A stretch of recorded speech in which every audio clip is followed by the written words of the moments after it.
21 August grenade হামলা মামলায় তারেক রহমান সহ সব আসামির খালাস রায়ের উপর রাষ্ট্রপক্ষের আপিল শুনানি হবে আগামীকাল।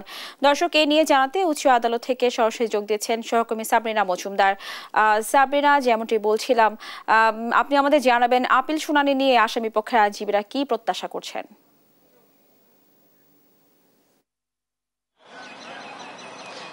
স্নেহা, আপনাকে যদি একটু মনে করিয়ে দিই যে 2004 সালের 21 আগস্ট আসলে শেখ হাসিনার যে সমাবেশ, সেখানে কিন্তু এই গ্রেনেড হামলাটি হয়েছিল এবং সেখানে আওয়ামী লীগের অনেক নেতাকর্মীরা আসলে মারা গিয়েছিলেন এবং পরবর্তীতে এই দুটি মামলা হয়। সেটি হচ্ছে একটা হত্যা মামলা এবং বিস্ফোরক দ্রব্য আইনের যে মামলা সেটি হয় এবং পরবর্তীতে 2014 সালে মামলাটি করা হয় এবং পরবর্তী 2018 সালে বিচারিক আদালত হচ্ছে 19 জন সাবেক স্বরাষ্ট্র প্রতিমন্ত্রী লুৎফুজ্জামান বাবু সহ 19 জনকে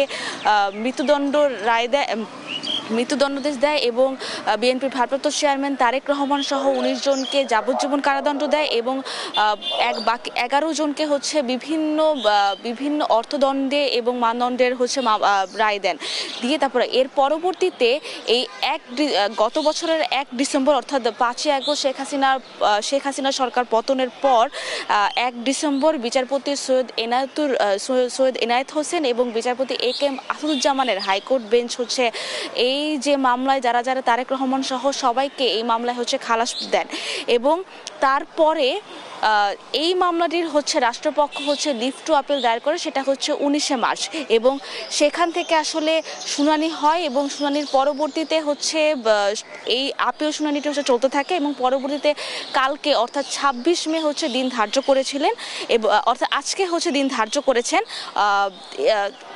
এই দিন ধার্যের পর আসলে আজকে প্রধান বিচারপতি হচ্ছে ছিলেন না বলে আজকে শুনানিটি হয়নি। তবে আসামি পক্ষের আইনজীবীদের সাথে আমরা কথা বলেছিলাম। আসামি পক্ষের আইনজীবীরা যেটি বলেছেন যে তারা প্রত্যাশা করছেন যে হাইকোর্টে হচ্ছে যে রায়টি আসলে বহাল আছে সেটিও হচ্ছে আপিল বিভাগে হচ্ছে সেই রায়টি আসলে বহাল থাকবে এবং আমরা শুনানিতেও হচ্ছে শুনেছি রাষ্ট্রপক্ষে শুনানি করছেন হচ্ছে অনিকার হক এবং অ্যাটর্নি জেনারেল যারা আছেন তারা অ্যাটর্নি জেনারেলের পক্ষে যারা অ্যাসিস্ট্যান্ট অ্যাটর্নি জেনারেল যারা আছেন তারা হচ্ছে এখানে শুনানি করছে এবং শুনানিতে তাদের হচ্ছে এর আগের শুনানিতে তারা বলেছেন যে এখানে তাদের গ্রাউন্ড কিছু সঠিক হয়নি। তো যে প্রধান বিচারপতি বেঞ্চ যারা আছেন বিচারপতিরা যারা আছেন তারা বলেছেন যে তাদেরকে সঠিক গ্রাউন্ড ঠিক করে এনে তারা কোন কোন গ্রাউন্ডে আসলে এই মামলাটিকে আসলে লিভ টু আপিলের জন্য দিয়েছেন সেটি যাতে ঠিকঠাক করে যাতে আজকে আসেন এবং আজকে তো প্রধান বিচারপতির না আসায় আজকে শুনানিটি হয়নি। শুনানির দিন পিছিয়ে 27 মে অর্থাৎ কালকে হচ্ছে আবার শুনানি হবে।